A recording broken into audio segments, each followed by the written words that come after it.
Assalamualaikum warahmatullahi wabarakatuh. Rabbi a'udzubika min hamazati syayatin wa a'udzubika rabbi ayyahdurun. Bismillah walhamdulillah wassalatu wassalamu ala rasulillah. La haula wala quwwata illa billahil aliyil azim. Sahabat yang dirahmati Allah subhanahu wa ta'ala, disyukur kepada Allah pada pagi yang cerah ini kita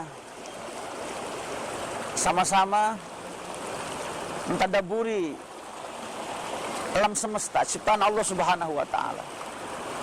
Ini masih dalam rangka kita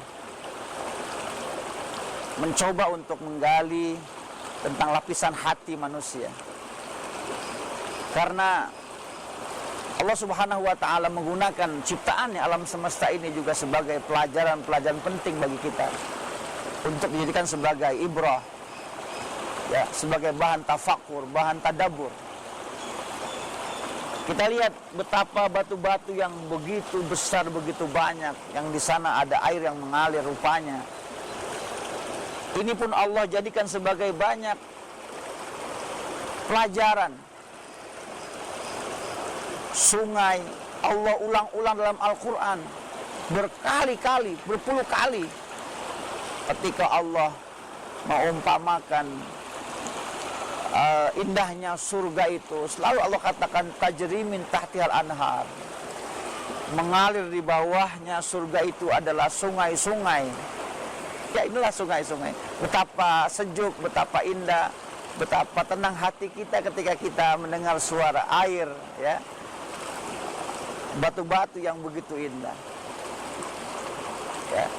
Allah katakan juga di surat ke-54 ayat 54. Ini angka cantik ini, ya. Innal muttaqina fi jannati wa nahar. Sesungguhnya orang-orang bertakwa itu berada di surga-surga dan di sungai-sungai. Sahabat yang rahmati Allah subhanahu wa ta'ala, ada satu ayat yang patut untuk kita renungkan, yaitu surat ke-2 Al-Baqarah ayat yang ke-74. Di sana Allah subhanahu wa ta'ala memberikan kepada kita perumpamaan tentang lapisan hati yang kedua, yaitu qalbu, ya. Allah katakan a'udzubillahi minasyaitonirrajim, bismillahirrahmanirrahim, summa qasat qulubukum min ba'di dzalika fahiya kal hijarah au asyaddu qaswah. Ya. Di sana Allah katakan sesungguhnya, ya, kemudian setelah itu summa qasat qulubukum, kemudian setelah itu hatimu menjadi keras, ya, menjadi keras, au asyadu qaswah, bahkan menjadi sangat keras, ya. Allah gambarkan di sana kerasnya hati itu adalah kal hijarah, fahiya kal hijarah. Dia seperti batu. Hati yang disebut dengan qulub, di sana ada lapisan kedua, ya, sudur. Di dalam sudur ada qulub. Sebenarnya bukan hati pada fisiknya yang Allah katakan, ya, qulub itu bukan pada fisik, ya. Orang bilang, oh, datang ke warung Padang terus mencari hati, ya, itu liver, ya, bahasa kita liver, orang yang sakit livernya, ya, bukan karena sakit kulubnya, bukan, tapi pada fisiknya.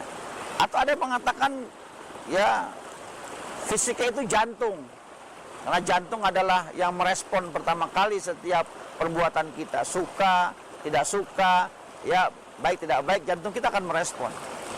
Ya, bahkan ada yang mengungkapkan katanya hati sanubari.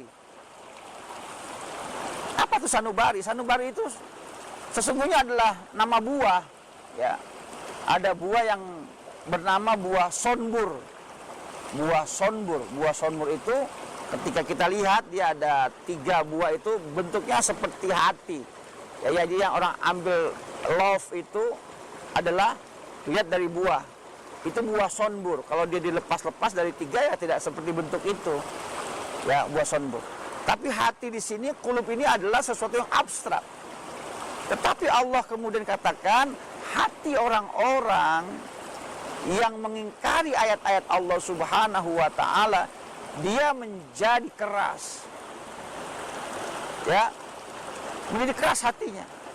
Kata Allah, fahiya kal hijarah, bahkan seperti batu.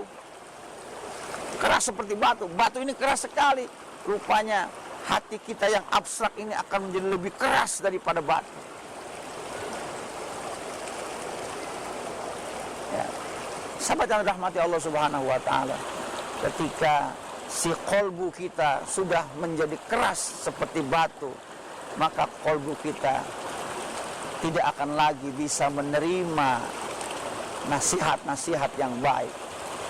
Tidak akan lagi bisa melihat sesuatu yang baik di balik setiap peristiwa.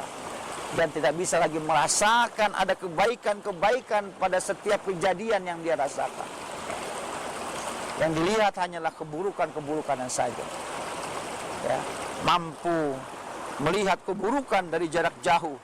Ya, orang katakan gajah di pelupuk mata tidak kelihatan, tetapi semut ya di balik pulau saja bisa terlihat.